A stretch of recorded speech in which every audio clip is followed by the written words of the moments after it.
parce que il peut y avoir des imprévus. Le plan d'armature va aider les ouvriers à réaliser le travaux. Vous voyez?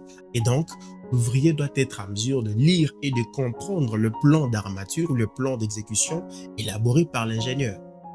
C'est un langage. Et si l'ouvrier n'est pas en mesure de lire et de comprendre, voilà, c'est que l'ingénieur vient de dessiner ici, ça représente un poteau. Si l'ouvrier n'est pas en mesure de lire un plan d'exécution, alors le travail va être mal fait. C'est-à-dire, ils ne sont pas en mesure de parler un même langage que moi. D'office, on aura un très mauvais travail.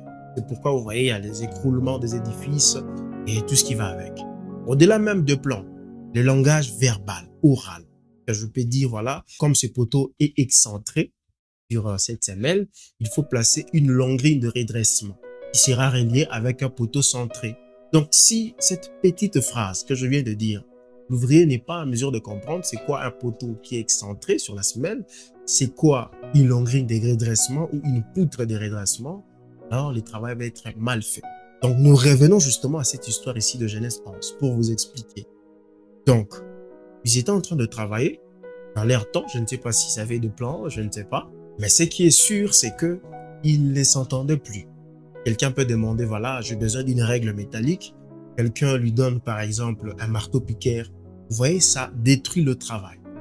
C'est pour cela, j'aimerais que nous puissions d'abord comprendre ce qu'on appelle une parole.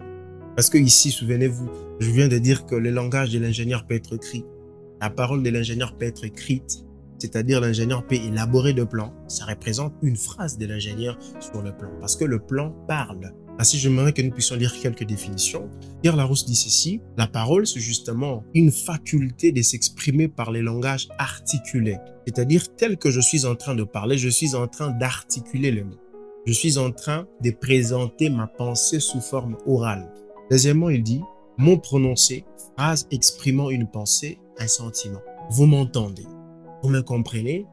Simplement parce que je suis en train d'exprimer ma pensée qu'il y a dans ma tête au travers de phrases. Et est-ce que la parole est toujours orale? Est-ce qu'il n'y a pas de parole écrite?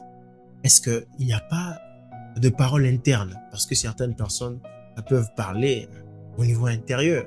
Et certaines personnes qui peuvent écrire de lettres, ce sont des paroles écrites.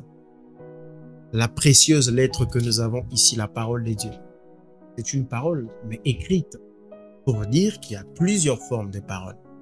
On peut avoir une parole écrite, on peut avoir une parole orale, c'est-à-dire prononcée. C'est justement là où je vais compléter Pierre Larousse. C'est que on peut avoir aussi de paroles